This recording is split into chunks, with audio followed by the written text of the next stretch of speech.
Good evening and welcome to Late Night with Lenette. I'm Lenette Peterson, your host. This evening, I have a very interesting guest. I have Mary Brandt, and Mary Brandt is the External Communications Manager for the American Red Cross. Did I get that right?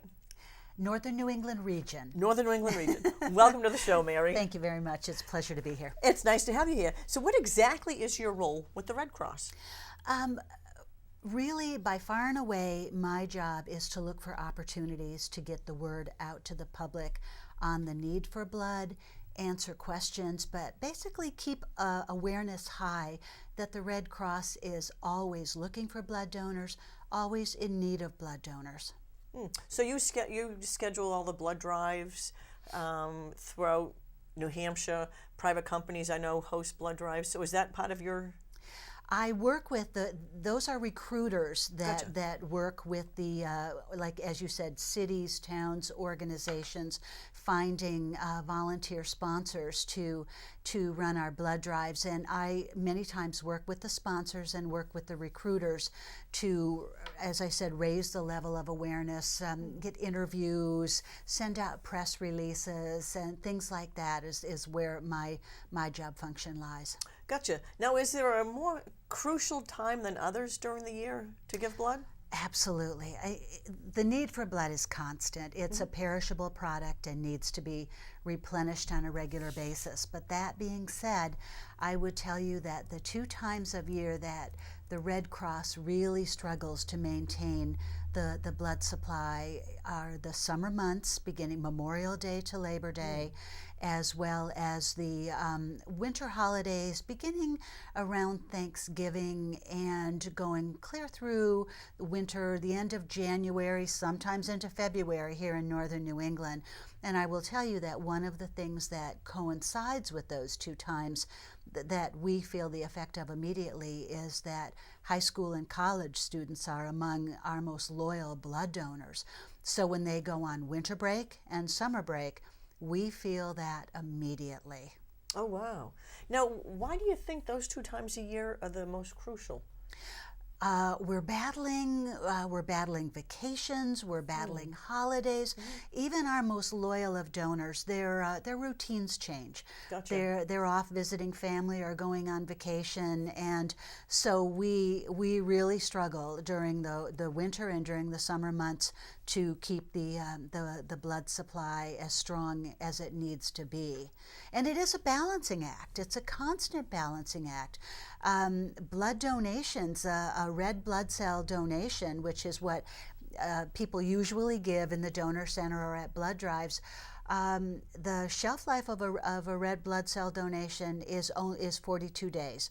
Oh, wow. Platelet donation, the shelf life is only 5 days. Wow. And then plasma can be frozen and used for up to a year.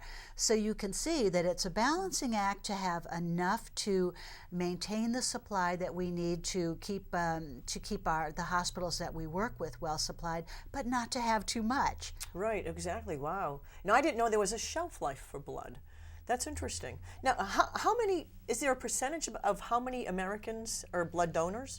Not enough. Yeah, I'm sure. Yeah, only 3% of the United States population donates blood.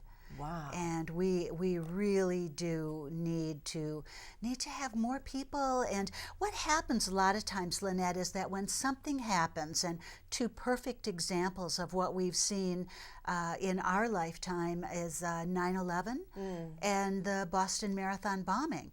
When those things happened, in talking with some of my colleagues that work at the donor centers as well as blood drives, as soon as they happen, people immediately have that instinct that they want to do something, they want to help, and they know they can donate blood. And so they had a huge influx. Some of my friends and colleagues that work at the donor center said that on 9/11, almost immediately, people began arriving at the donor center wanting to give blood, wanting to help. And that's a wonderful instinct. But what I would want those people to know is we love your support, but what I would love to see is people can donate every 8 weeks. put it in your planner, put it in your smartphone, and make it a regular appointment. Because when we have things like that, emergency situations, it's the blood on the shelves that saves lives. Right, yeah. And I am a almost regular blood donor.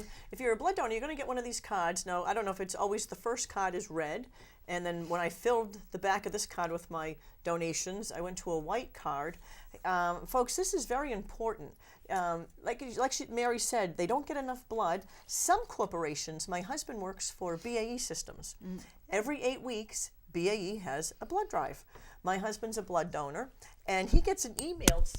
Oh, I just lost my mic. That's twice in a month this happened. Excuse the wardrobe malfunction. Well, my husband will get an email, and they'll let him know, hey, your 8 weeks, the blood drive is coming up, and he is actually given time during work to go give blood. That's fabulous. And some companies make it so easy. Folks, you can find blood drives listed in the newspaper, I know the television, radio, online. Now it's so much easier now. It really is. There are so many ways that you can check. If you're not convenient to a donor center, we have blood drives all over the state. And actually, Lenette, you brought up a really good point. The Red Cross is an organization based on a volunteer mission. Our volunteer blood donors, the organizations that volunteer to hold blood drives, the volunteers that work at the blood drives, handing out snacks, helping to register people. We depend on volunteers in so many ways to fulfill our mission. Oh, I bet. And now we have a video clip that shows just how important it is to donate blood and just who the blood goes to. So we'll have a clip coming up in just a few.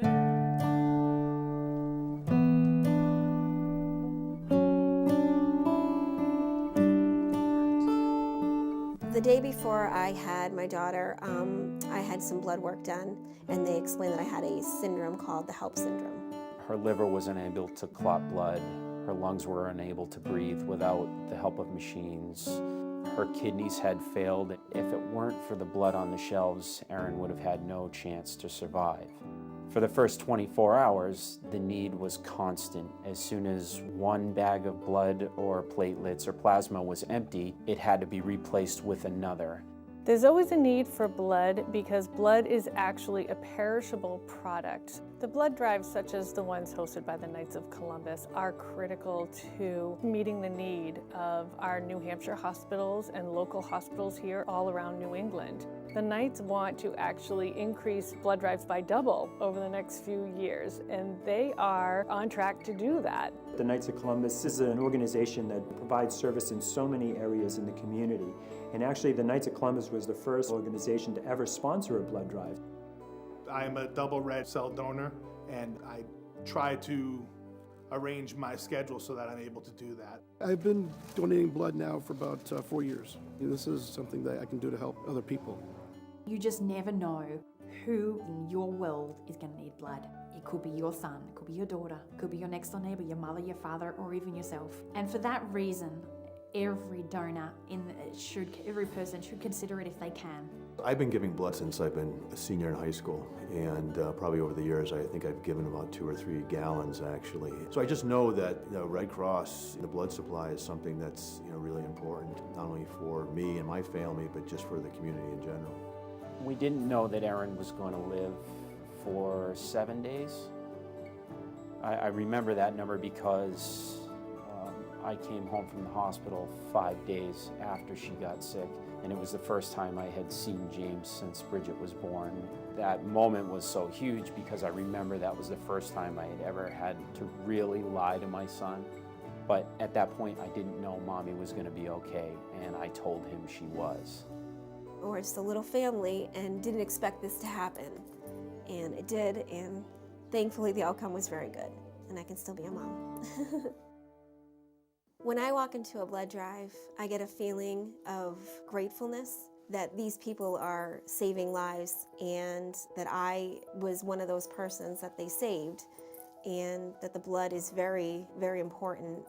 I feel very lucky to have a second shot with Erin. While she was sick, there was a lot of things that I thought about that I would have done differently had I known that that moment was coming. It's easy to take your significant other for granted sometimes, but now I have a second chance to say the things that I didn't say when I should have said them, and just to be a better man for my family. I think that if somebody was afraid of giving blood, that all they need to do is just give it one try, and then it would change their whole life.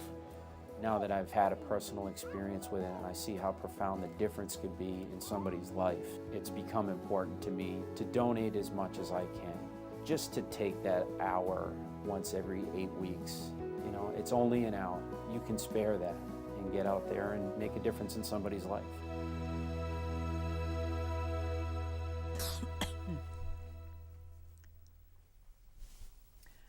Okay, so there you have it. I mean, tell us a little about that video. The Tremblay family has helped me out many times telling their story, and their story is such a powerful one because it truly puts the human face on the need for blood, and also it lets people see where their blood goes, that it truly is. We often refer to it as the gift of life, right, or the gift that matters, and I can talk about that forever and ever, but to see that this young woman might not have survived to be a mother to her 2 beautiful children had people not donated blood and the blood not been there when she needs it. I'm often asked, what's the best reason to give blood? It's because your wife, your husband, your son or your daughter, or even you may someday need that blood. Right, oh yeah, and especially with cancer, if you know anyone that's battling cancer, people going through cancer, there's a need for blood with cancer people. Absolutely. When people give a blood donation consists of red blood cells, platelets, and that is the component of blood that allows it to clot, and plasma. Most often, people undergoing cancer treatment need platelets. Right. So we have some very, very special heroes that donate only platelets. And what they do is platelets regenerate much faster than the red blood cells.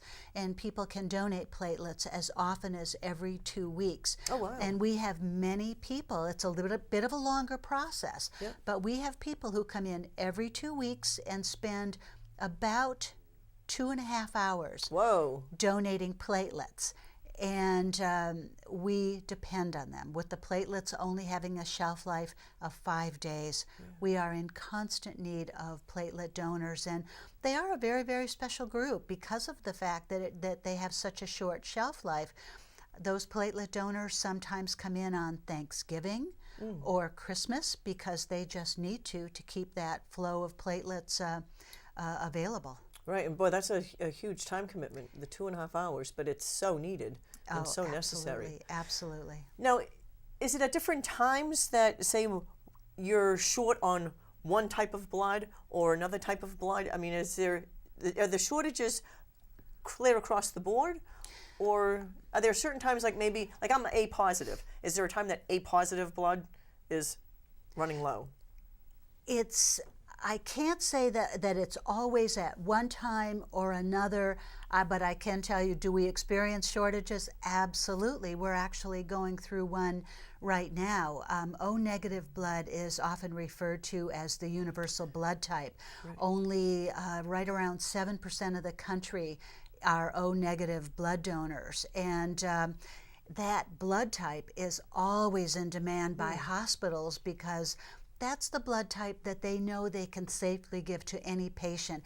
So if a patient arrives at the emergency room in a situation, maybe a car accident, and they're not able to speak for themselves, the doctors know that they can give them O negative blood. And right now, so you can imagine there's a high demand on that from hospitals, and right now we're experiencing a significant shortage of that blood. But even as I say that, we encourage everyone, please donate blood because we need all types. Oh yeah, well, I'm very fortunate. My husband and I have the same blood type. Our two daughters, of course, have the same blood type my husband and I have. So we have 4 donors right there in the family. If anyone needs A positive blood, I mean, if one of us came, fortunately, none of us have needed it. But if any of us did, we can get 3 pints right then and there. Which that's important. That really is. We were talking earlier about where people learn to give blood, and we both, I think, learned. I think you started in high school. High school, yeah. I started when I entered the workforce, and my office is at the Manchester Donor Center, and I've met a lot of donors working there. A lot of veterans. We have a lot of veterans that donate blood. We have one gentleman who is going on his, I believe it's his 86th gallon Whoa. of blood and platelets that he has donated. Started when he was just a young man looking around for something to do, something to help, and he came from a family that he was taught, if you can give back, and he donates regularly. Started out giving whole blood and then moved to platelets and moving up on that 86-gallon mark. Wow, now that's impressive. It is impressive. Yeah, it is. He's a wonderful man, and as I said, we need donors of all types all the time. Yeah, and unfortunately, life gets in the way sometimes. I've had to cancel appointments, reschedule appointments. But folks, it's very important. I mean, you can give every 8 weeks. Doesn't take that much time. Now, unfortunately for women, iron is always a pain in the neck. Absolutely. If your iron isn't up to a certain standard, you can't give. I would tell you that what we hear, what the Red Cross has discovered in talking with their donors, is that there's usually one of 2 reasons that they don't give.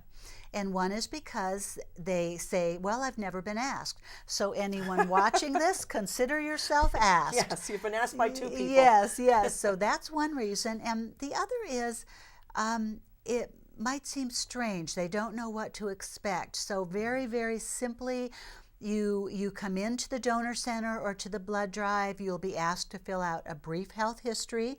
Take a bit of what they call it a mini physical, but it's really taking your temperature, making sure your iron count is high enough to donate.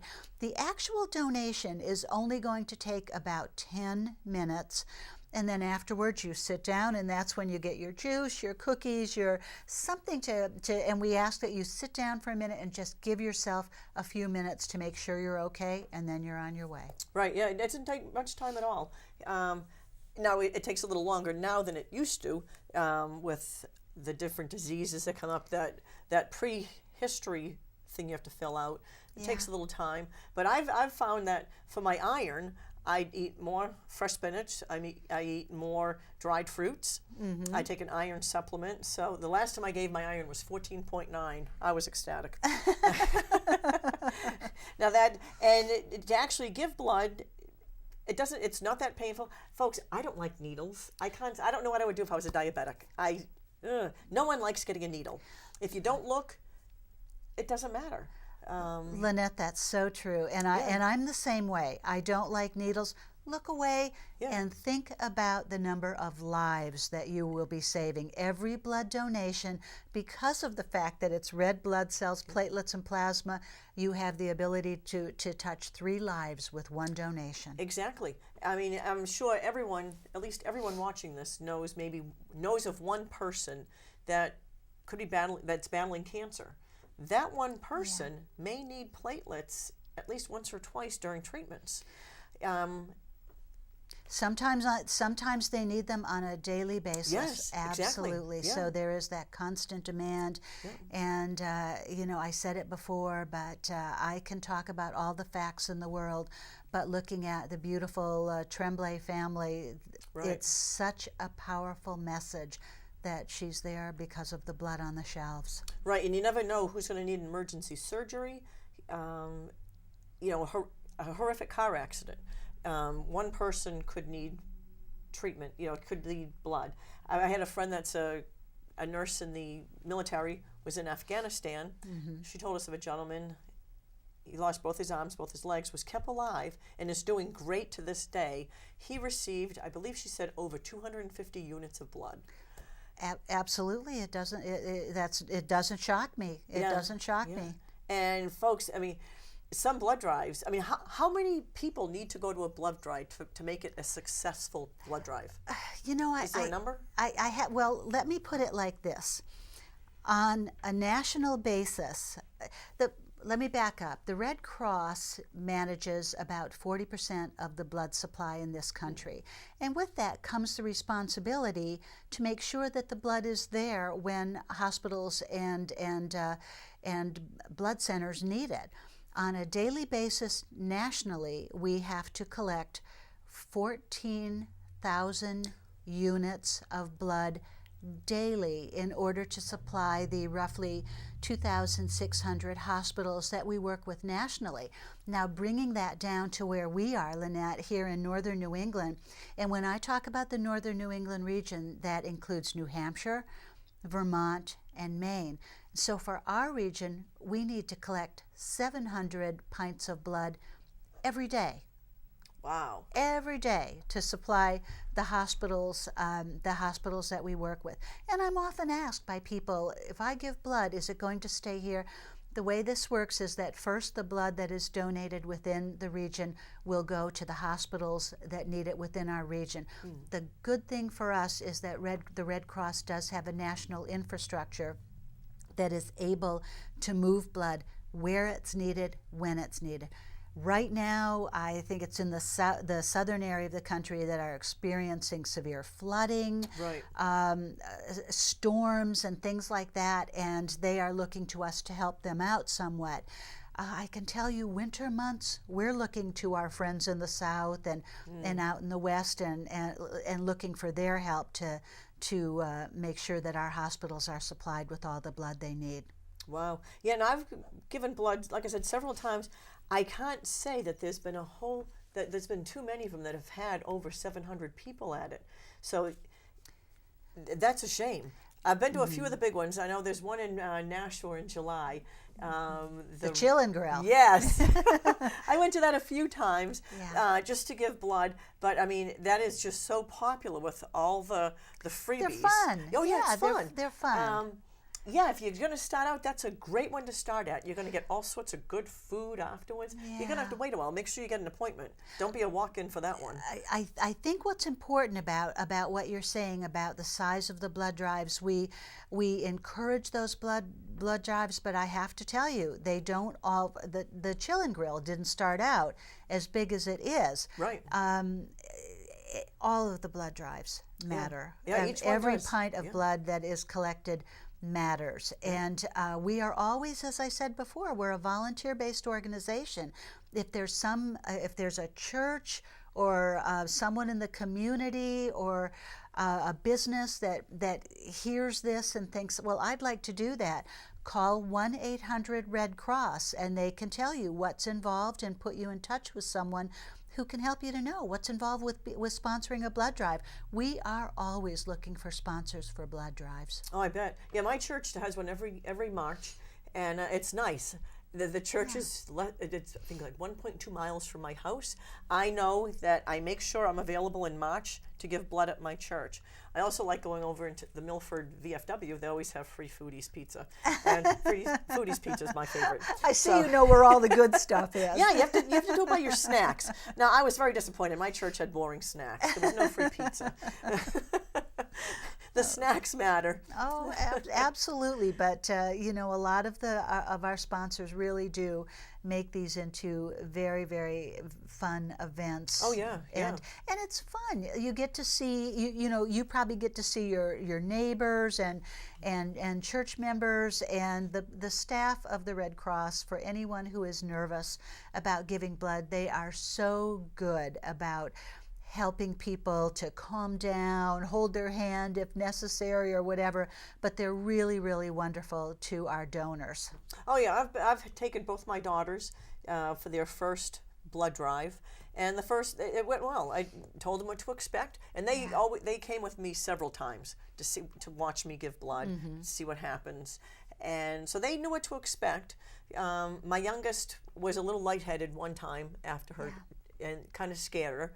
And I said, no, it's no problem. They laid her down, put her feet above her head, And I said, hey, you need extra snacks. So we stayed a little longer for her to have extra juice and snacks, and it was fine. It is a very individual thing, and I will tell you that it really doesn't affect a lot of people like that, Right. but it's an individual thing, and that is why the people at the blood drive will say, please sit down, even Right. if you don't think you need it, sit down, have juice or water, and just give yourself a minute. Oh yeah, they make it very personable, and They they do. check how are you feeling, what can I get you, do you need another drink, and even while you're giving, Yeah. would you like a drink? And they'll bring me drinks. It's a nice experience. As I said, our staff, they truly are wonderful, and many of those people that help you out and are there in the donor center or at the blood drives, they're volunteers, and they give their time freely to help the Red Cross and to do everything they can to make sure that the blood supply is strong. Right. Yeah. And now on any given day, if someone can't go to a blood drive, there is a place in New Hampshire that's a center, isn't there? Yes, there is. In Manchester, at 425 Reservoir Avenue in Manchester, there is a donor center. And for anyone who would like to go there, just go to redcrossblood.org, and you can check on the hours that it is open. And it's open pretty frequently, and also open hours that are friendly to working people as well. But that's there. And then as we give blood drives around the state, around the region, and around the country. Right. Yeah. Yeah. And that makes it nice when if it's tough finding a blood drive, go to Manchester. Makes it nice and convenient. Go to Manchester, or think about starting one in your area. Exactly. Yeah. I mean, if you work at a, now how big does it have to be? Are you expected? Do you hope to get 100 people? I mean, if it's a small company, would you still do a blood drive there? What I would tell someone, if you're interested, call the 1-800 Red Cross. Say that you are interested in becoming in sponsoring a blood drive. One of our recruiters will come out and they'll talk to you. They'll tell you what's involved. And excuse me, if for any reason they feel the location or whatever would cause problems, they'll tell you, and they'll work with you to make it happen. But yeah, don't worry about if you have 15 or 20 or 25 donors. That's great. We'll work with you if you want it to make the drive bigger. We'll work with you to help make it bigger. But every single donation saves lives. Very good. Well, we are at the end of our show. Thank you so much, Mary. Thank you. It was a pleasure having you on the show. Thank you very much. Thank you for tuning in. Good night and God bless.